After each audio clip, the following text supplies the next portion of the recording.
Galagames' massive breakout continues to be on fire,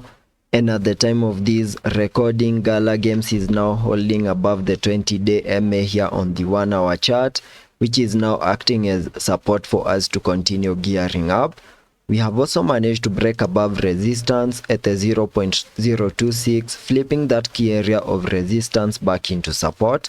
And in today's video, I will be discussing the reason as to why we need to continue holding above the 0.026 and see a break above the 0.028 in the next coming hours, and also discuss an Elliot wave structure that is playing out here on the Galagames chart. And starting my video here on the 45-minute chart to first share an Elliot wave structure that is playing out since the 5th of July when we saw this massive breakdown move. Then we started a very nice bounce to the upside where we first peaked in a 5-wave structure, completing the formation of a larger Elliot wave count 1. And after we completed the formation of that first wave, we started a bit of a breakdown move in the formation of a larger Elliot wave count 2, whose minimum target areas we have fully maximized over here. Then we started our impulsive move to the upside in the formation of these larger Elliot wave count 3. And in my previous videos, I have been giving you the minimum target areas for the third wave by connecting the trend-based Fibonacci from the low of the first wave to the high of that Elliot wave count 1, then dragging the fibs to the low of the second wave, giving me a minimum target area for the third wave at the fib level 1.618, and that is above the 0.02655, which is an area that we have now fully maximized. And there are two possible scenarios that I'm expecting to play out in the next coming hours. And the first one is that since we have fully maximized that target area in that wave 3, and we still see that Galagames has that bullish momentum to continue pushing higher, there are chances that we can see an extended wave 3 to the upside. And if that is the case,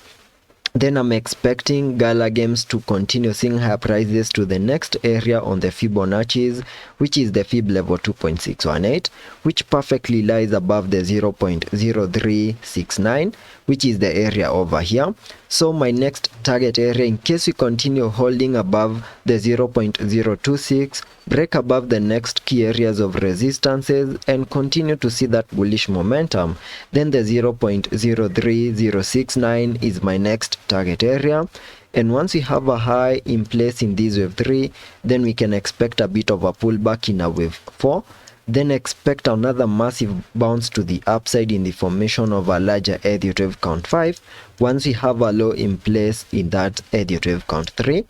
We also need to have in mind that since we have fully maximized the minimum target areas in this wave 3, there are chances that this could be the top for this Elliot wave count 3,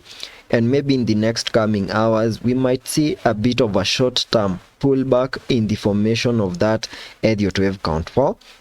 And if that is the case, then using the recent high that we have at the moment in the formation of this wave 3, connecting the Fibonacci's from the low of the second wave to the high that you have at the moment gives us a minimum pullback target area for that Elliot wave count 4